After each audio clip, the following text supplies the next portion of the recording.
Hello and welcome to our discussion of topographic maps for your lab. How we're going to basically measure distances is the next topic we're going to cover. We'll cover three ways in which you can do this using a map. Some of this is information that would be on a map, at the bottom of the map, or around the map as part of the key or the legend. The other information actually comes from known distances on the maps itself, such as, let's say, UTM coordinate system or public land survey coordinate system. So first we'll talk about fractional scales and scale bars. If you take a look at the bottom of a lot of different maps, what you have is this pretty complicated set of scale bars that are given in different units. Commonly kilometers is not uncommon, miles, and then sometimes feet. You'll also find you have a thing that's written as basically a fraction with a colon between it. It's that's the fractional scale. And it reads like this. Write that out, fractional scale. 1 to 24,000. So that colon is a 2. 1 to 24,000. You see it in bigger, bolder terms down here. 1 to 24,000. And it basically means 1 inch on the map is equal to 24,000 inches of distance in real life.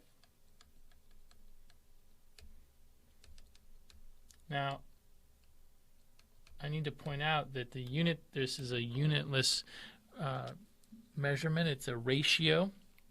And so while I have said inches here, it's really 1 unit on the map. Okay, so you could replace the inches with centimeters, with inches, with kilometers. Now you can't measure kilometers straight off your map because your map is too small, but you could measure millimeters or centimeters or quarter inches or something like that. So 1 unit on the map is equal to 24,000 units of actual distance, and so that's the key. It's a kind of conversion factor, and it's universal. The scale bar you can use as approximation. So you can put your finger width from, let's say, the 0 marker here, 0 out to a kilometer, and you could sort of like use it to measure distances approximately. But what we also like to do with scale bars is to measure them precisely with a ruler and make conversion factors. And so that's the next topic I want to cover, is using the scale bar to make a conversion factor, and then also how to make a measurement with a fractional scale. So I'm going to start out with a blank page here, and I'm just going to draw a scale bar in here. This is a very simple one. It'll look kind of like what you might see on a map or your exercises, where I'll label it 0 and I'll put a 10. So I'm going to use units in kilometers. I like metric units, but you can use whatever you want. And we need to create a conversion factor.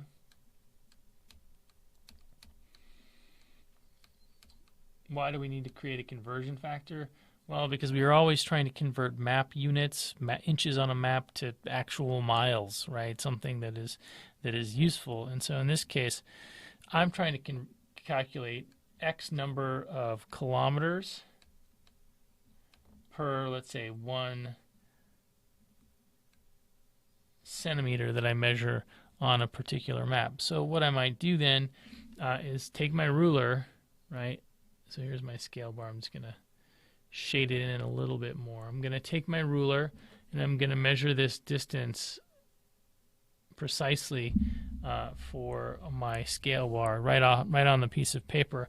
And let's just say, for the sake of this experiment or demonstration, we get 3 centimeters. So this is what my ruler shows my scale bar to be. So interestingly, the whole scale bar then is 10 kilometers long, from 0 kilometers to 10 kilometers.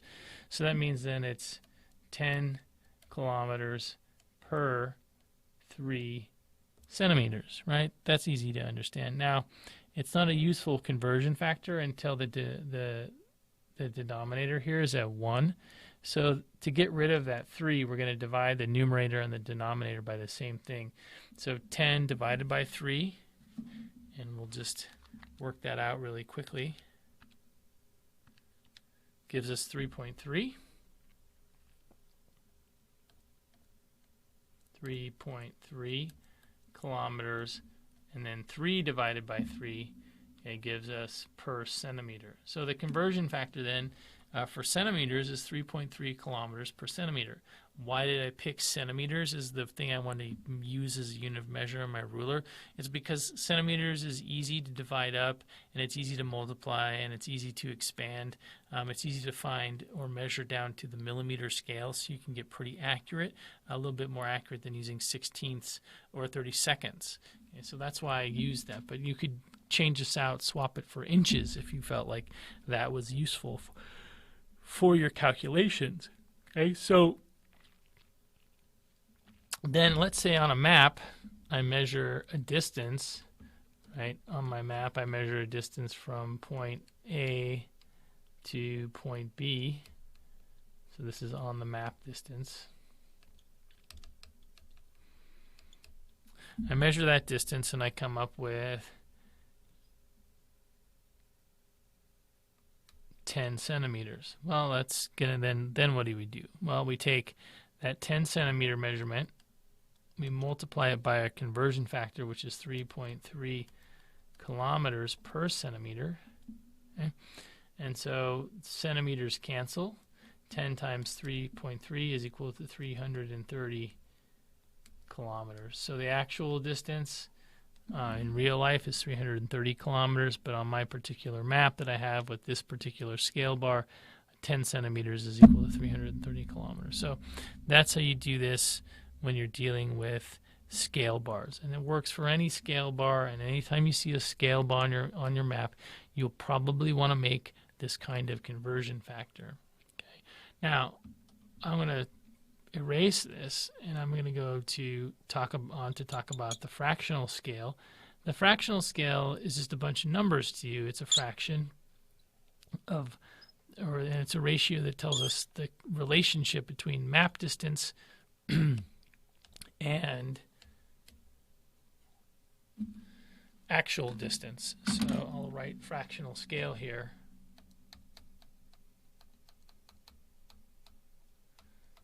Okay, so we're going to use a fractional scale. In this case, I'm going to make one up. It'll be 1 to 10,000. Okay, how do we read that? So it's 1 unit of distance on the map is equal to 10,000 units of that same distance in real life or actual. Okay, so map distance versus actual distance. Okay, so let's say we measure it and we say, well, that basically means 1 centimeter is equal to 10,000 centimeters. Okay, so on a map, let's say I want to go from A to B. The conversion factor is already given to us. It's 1 to 10,000, right? And so I want to measure the distance between those 2 points, A and B, on the map. This is a map distance. It's a measurement I'm going to make with a ruler. And let's say I get that to be 11. Let me erase that for a second. 11 centimeters is what I'm going for here. Okay, so it becomes 11 centimeters, or that's what I measure is 11 centimeters. And now I want to convert it to something that's useful, because 11 centimeters, not only does that not make a lot of sense in the real world, but if I go straight to centimeters, as I'll show you in a minute, it also isn't very helpful. So how do I make this into something that's an actual distance?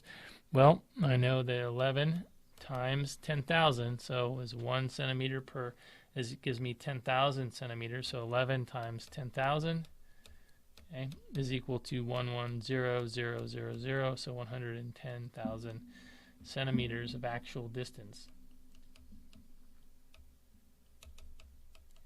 Okay, so that's actual distance, but 110,000 centimeters is not very useful. So let's convert that to meters. So if I convert it to meters, there's 100 centimeters in a meter. So I'm going to divide this by 100, which moves the decimal 2 places over, and gives me 1,100 meters. Okay, 1,100 meters is useful, but kilometers would be better. So there's 1,000 meters per kilometer. So I'm going to divide this by 1,000. And I move the decimal 1, 2, 3 places over again, and I get 1.1 kilometer. Okay, so that's how you use the fractional scale. You take your measurement and you multiply it by the larger side of the fractional scale to get the actual distance, but usually the units are too small. And then we got to ramp up the units and make them larger and make them make more sense. Okay, all right. The last thing we got to talk about here is how to use a grid. Okay, and it's actually very useful to use one of these grids and to come up with our own scale. And there's a bunch of different calculations we can do. I'm just going to show you the simple way of creating a conversion factor, and I'm going to do it in inches.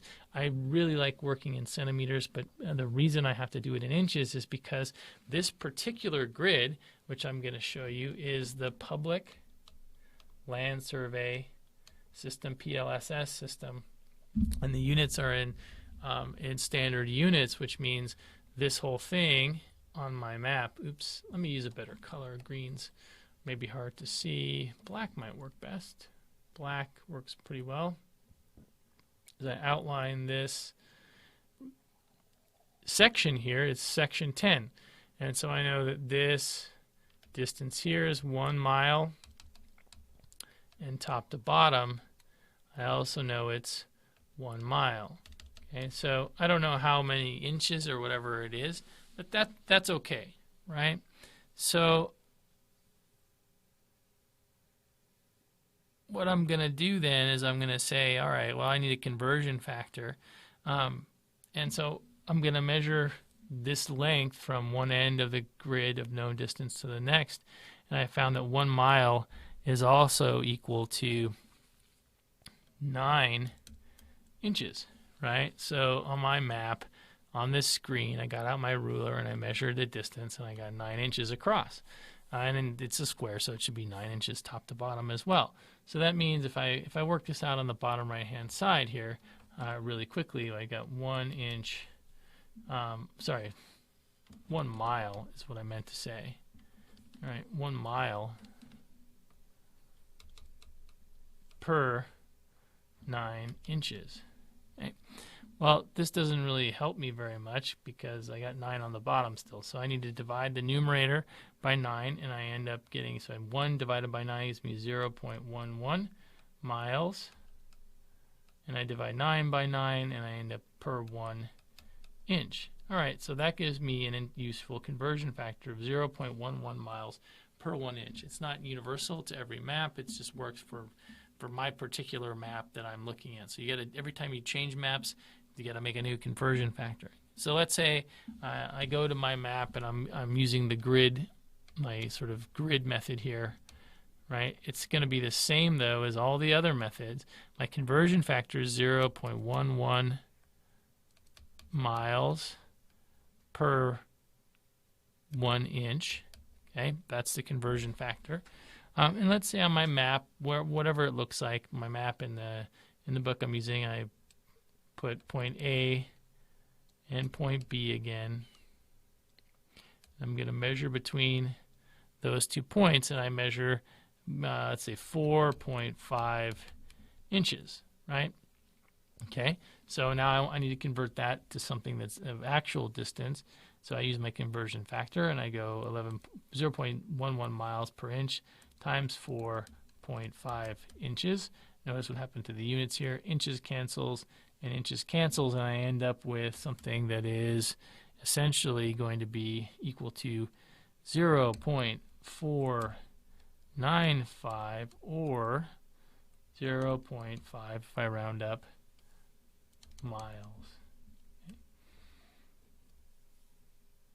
All right, so that's how I use the grid method, or I could use UTM. It would be metric if I used UTM. Public Land Survey is standard, so I use inches and feet and miles in that grid system, but you use it in the exact same way. So if you're looking actually at the UTM grid, one important thing to remember is that when you're looking at the grid like this, right, and it's written out, let's say this is 518, this is 519, let's say this is 42, 62, and this is 42, 63. This distance here, the actual distance, is 1 kilometer or 1,000 meters. Okay, so that's for the UTM. So you could use that to help you get at your conversion factor. And again, it only works for your particular map. So that wraps up our summary of how to calculate distances. We'll combine this with calculating slopes, and that will make sort of a combo calculation, both reading maps and calculating distances to determine how steep the slope of the surface of the Earth is. But you could also calculate any kind of gradient with the method we'll talk about, and that'll come up next. And then we'll wrap up finally with talking about